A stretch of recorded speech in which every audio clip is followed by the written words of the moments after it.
बाजार के एक कोने में जहां न रोशनी पूरी पहुंचती थी और न ही लोग ज्यादा जाते थे, एक पुराना सूखा हुआ दरख्त खड़ा था। उस दरख्त के नीचे एक बूढ़ा अंधा फकीर बैठा रहता था।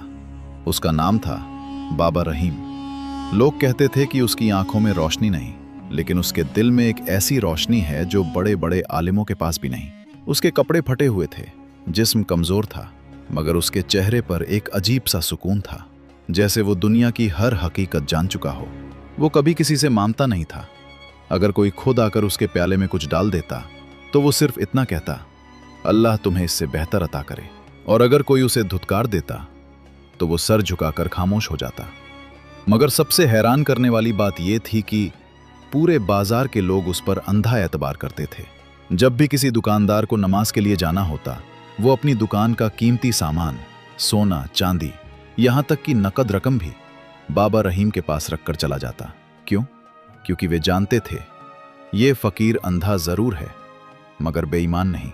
लेकिन अफसोस, लोग उस पर भरोसा तो करते थे मगर उसकी भूख का ख्याल कोई नहीं रखता था। वो दूसरों की अमानतों की हिफाजत करता मगर खुद अक्सर भूखा सो जाता। यही दुनिया का सबसे बड़ा तजाद था। एक दिन बगदाद का सुल्तान असफर अपने महल की ऊंची दीवारों से बाहर निकला। वो अपनी रियाया का हाल जानना चाहता था, मगर उसने ये काम बादशाह बनकर नहीं बल्कि एक आम इंसान बनकर करने का फैसला किया। उसने सादा कपड़े पहने, चेहरे पर गर्द मल्ली और एक थके हुए मुसाफिर का रूप धारण कर लिया। जब वो बाजार में दाखिल हुआ तो उसने वो सब कुछ देखा जो उसे अपने महल में कभी नजर नहीं आया था। दौलत की चमक, गरीबी की चीखें और लोगों की बेहिसी।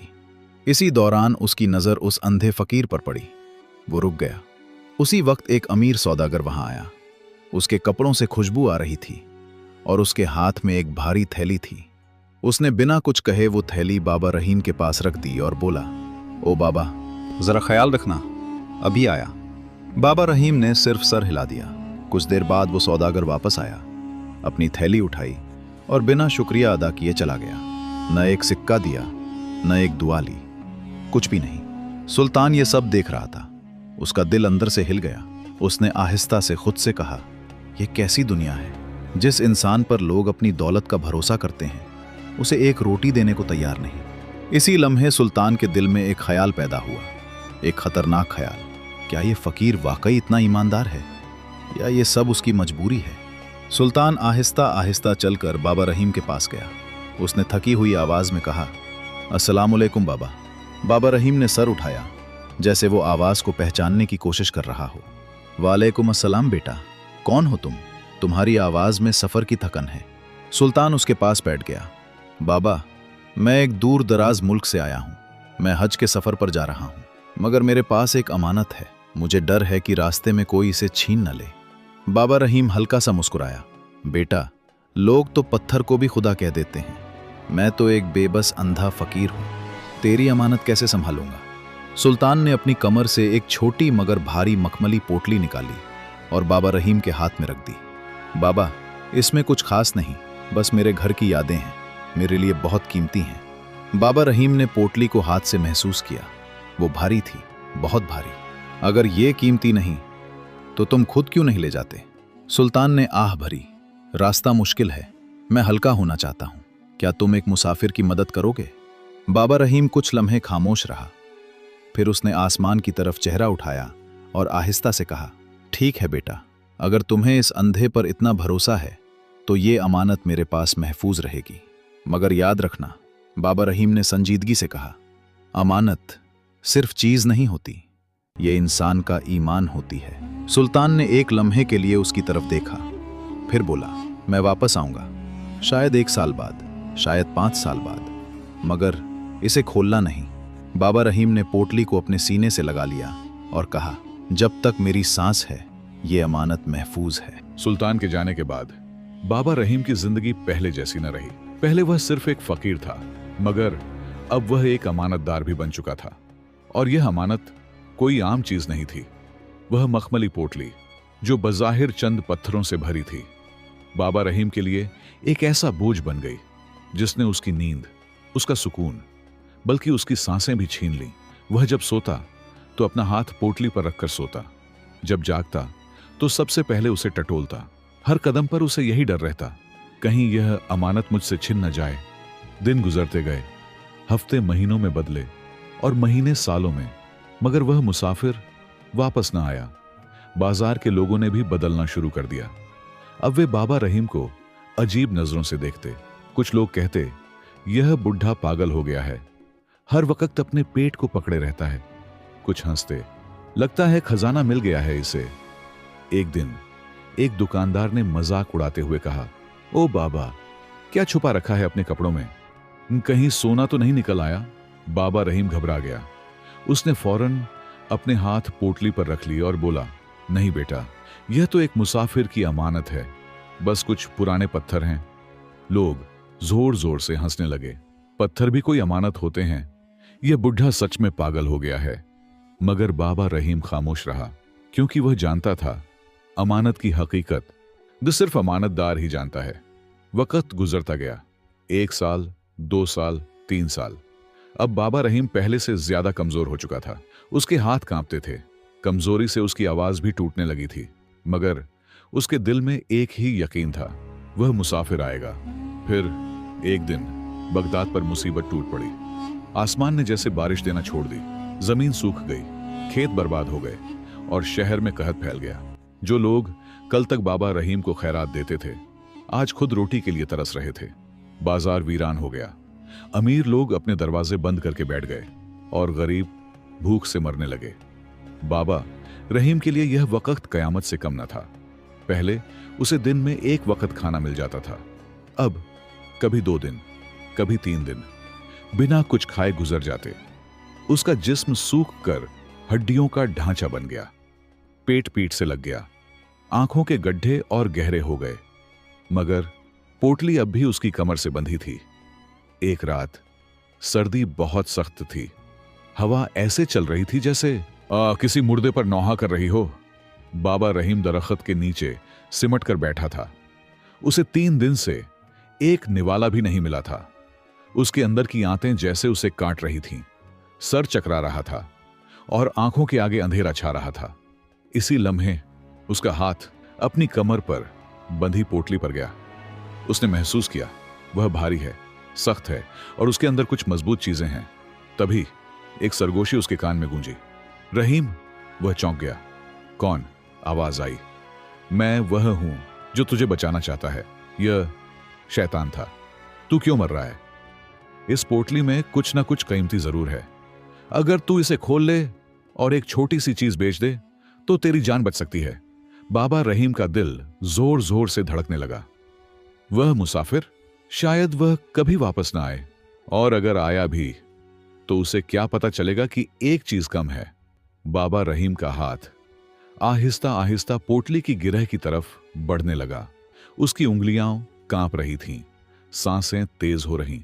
माची थीं, सिर्फ एक बार, सिर्फ देखने के लिए। इसमें क्या हरज है? उसने पोटली को अपनी गोद में रखा और गिरह को ढीला करने लगा। गिरह खुलने ही वाली थी कि अचानक उसे वह आवाज याद आई, बाबा, इसे खोलना मत। बाबा रहीम के हाथ जैसे पत्थर हो गए। उसने फौरन पोटली को अपने सीने से लगा लिया और जोर जोर से रोने लगा। नहीं, नहीं, नहीं, मैं चोर नहीं हूं। मैं भूखा मर जाऊंगा, मगर अमानत में खयानत नहीं करूंगा। उसकी आवाज टूट रही थी, मगर उसका ईमान मजबूत हो चुका था। उसने पोटली को दोबारा अपनी कमर से बांध लिया और कहा, या अल्लाह, तू गवाह है, मैंने वादा किया था और मैं अपना वादा नहीं तोड़ूंगा। उस रात बाबा रहीम भूखा सो गया, मगर उसका जमीर मुतमिन था।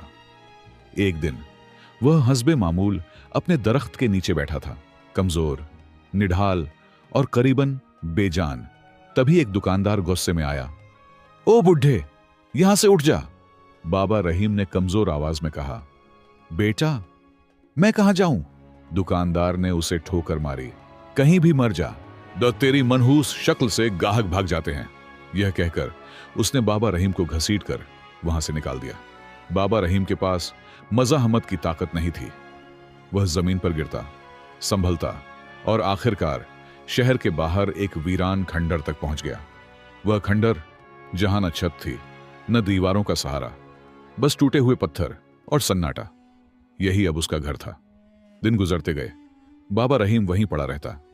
कभी बारिश उस पर बरसती, कभी धूप उसे जला देती, कभी सर्दी उसकी हड्डियों तक उतर जाती, मगर एक चीज न बदली, वह पोटली जो अब भी उसकी कमर से बंधी थी। वह रस्सी जो पोटली को बांधे हुए थी अब उसके गोश्त में धंस चुकी थी। खून रिसने लगा था, जख्म बन चुके थे, मगर बाबा रहीम ने उसे कभी ढीला न किया, क्योंकि वह जानता था यह सिर्फ कपड़े की थैली नहीं, यह उसका ईमान है।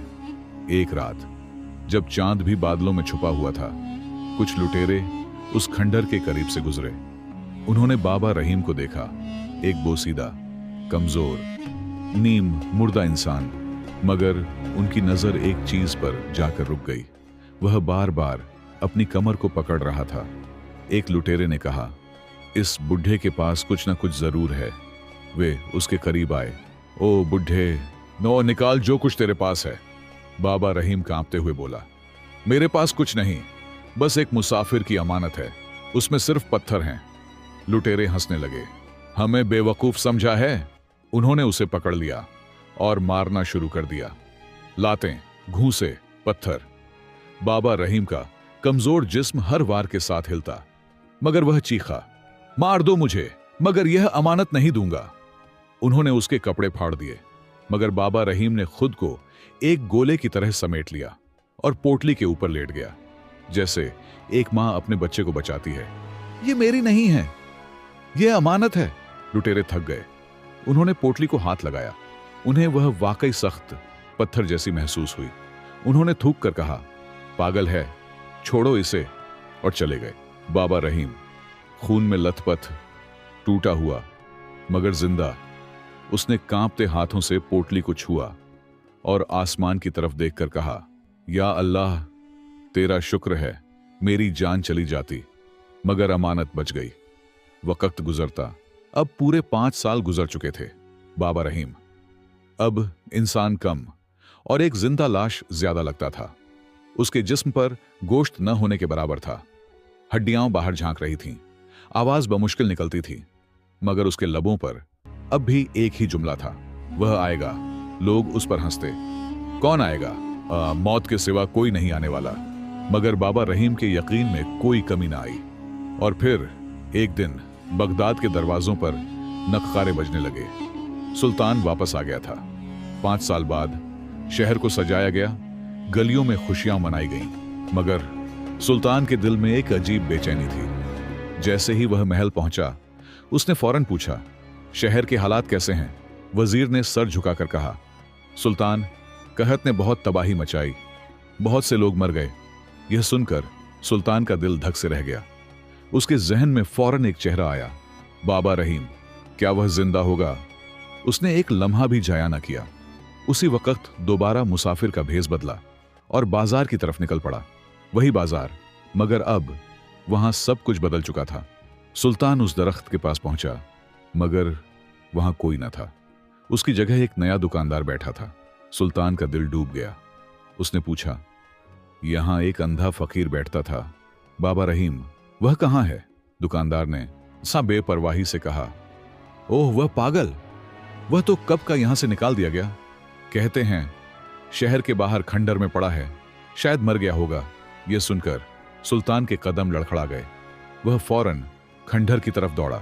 उसके दिल में एक खौफ था, कहीं मेरी आजमाइश ने उसकी जान न ले ली हो। सुल्तान तेजी से खंडर की तरफ बढ़ रहा था। उसके कदम बेकाबू थे, दिल जोर जोर से धड़क रहा था। हर कदम के साथ एक ही सवाल उसके जहन में गूंज रहा था, क्या वह जिंदा होगा? जब वह खंडर के करीब पहुंचा तो एक अजीब सी खामोशी ने उसका इस्तकबाल किया। न कोई आवाज, न कोई हरकत, बस टूटी हुई दीवारें और हवा की सर्द सरसराहट। सुल्तान ने एक मशल जलाई और आहिस्ता आहिस्ता अंदर दाखिल हुआ। बाबा रहीम। कोई जवाब न आया। वह आगे बढ़ा और फिर एक टूटी हुई दीवार के पीछे उसने कुछ देखा। जमीन पर एक जिस्म पड़ा था, या शायद सिर्फ हड्डियों का एक ढांचा। सुल्तान के कदम वहीं रुक गए, सांस जैसे सीने में जम गई। वह आहिस्ता आहिस्ता करीब गया। मशल की रोशनी उस चेहरे पर पड़ी। वह बाबा रहीम था, जिंदा, मगर जिंदगी की आखिरी हद पर उसकी सांसें बहुत धीमी थीं, जैसे किसी भी लम्हे टूट जाएंगी। मगर जो चीज सबसे ज्यादा हैरानकुन थी वह यह कि बाबा रहीम के दोनों हाथ अब भी अपनी कमर पर बंधी पोटली पर मजबूती से जकड़े हुए थे। यह मंजर देखकर सुल्तान के आंसू निकल पड़े। वह उसके करीब बैठ गया और कांपती हुई आवाज में बोला, बाबा। बाबा रहीम के जिस्म में हल्की सी हरकत हुई। कौन? आवाज बहुत कमजोर थी मगर जिंदा थी। सुल्तान ने उसके कान के करीब जाकर कहा, बाबा, मैं वही मुसाफिर हूं।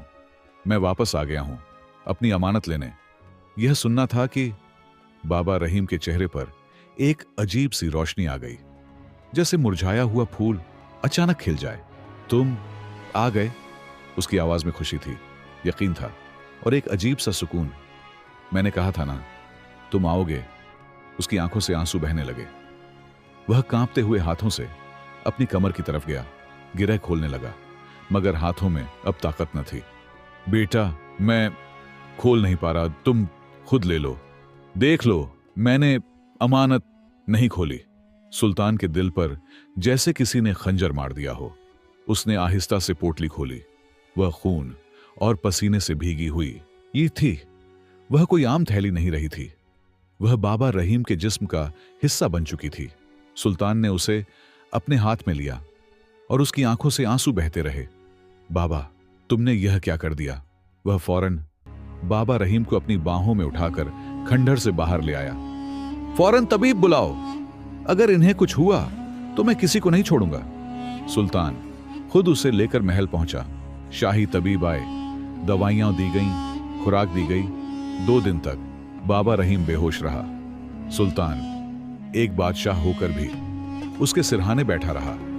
तीसरे दिन बाबा रहीम की आंखें आहिस्ता आहिस्ता खुलीं। मैं कहां हूं? क्या मैं मर गया? सुल्तान ने नरमी से उसका हाथ थामा। नहीं बाबा, तुम जिंदा हो और तुम बगदाद के शाही महल में हो। बाबा रहीम हैरान रह गया। और तुम वही मुसाफिर हो ना? सुल्तान ने गहरी सांस ली। नहीं बाबा, मैं कोई मुसाफिर नहीं, मैं बगदाद का सुल्तान हूं। यह सुनकर बाबा रहीम कांपने लगा। सुल्तान, मैंने कोई गलती तो नहीं की? मैंने अमानत नहीं खोली। सुल्तान की आंखों में आंसू आ गए। गलती तुमने नहीं, मैंने की है बाबा। मैंने तुम्हें धोखा दिया। इस पोटली में पत्थर नहीं थे। बाबा रहीम चौंक गया। फिर क्या था? सुल्तान ने इशारा किया। पोटली खोली गई। जैसे ही वह खुली, कमरा रोशनी से भर गया। सरख, सब्ज, सफेद, चमकते हुए कीमती जवाहरात, हीरे, ऐसे हीरे जिनकी कीमत पूरी सल्तनत के बराबर थी। बाबा रहीम के हाथ कांपने लगे। यह क्या है? बाबा, यह वह दौलत है जिसके लिए बादशाह जंगें लड़ते हैं। यह सुनकर बाबा रहीम रो पड़ा। यानी मैं 5 साल इतनी दौलत उठाए फिरता रहा और भूखा सोता रहा। अगर मुझे मालूम होता। उसकी आवाज टूट गई। शायद मैं बहक जाता। आपने मुझे बहुत बड़ा इम्तिहान दिया था। सुल्तान ने उसे गले लगा लिया। और तुम कामयाब हो गए बाबा। तुमने साबित कर दिया कि असल बादशाह वह नहीं होता जिसके पास खजाना हो, बल्कि वह होता है जो खजाने के होते हुए भी अपना ईमान न बेचे। अगले दिन दरबार लगा। पूरा बगदाद जमा था और सबने देखा कि एक फकीर सुल्तान के बराबर बैठा है। सुल्तान ने ऐलान किया, ये हीरे इस फकीर के पास 5 साल रहे, मगर इसने एक दाना भी नहीं लिया। आज से यह तमाम दौलत उसी की है। बाबा रहीम ने फौरन कहा, मुझे यह दौलत नहीं चाहिए, मुझे बस मेरा सुकून चाहिए। सुल्तान मुस्कुराया। तो फिर यह दौलत बगदाद के गरीबों के नाम, हर मोहल्ले में मुसाफिर खाने बनेंगे, हर भूखे को खाना मिलेगा, और यह सब बाबा रहीम के नाम से होगा। बाबा रहीम वापस उसी दरख्त के नीचे बैठने लगा, मगर अब लोग उसे फकीर नहीं, एक जिंदा मिसाल कहते थे। इंसान की असल कीमत उसकी दौलत से नहीं, बल्कि उसके किरदार और ईमानदारी से होती है।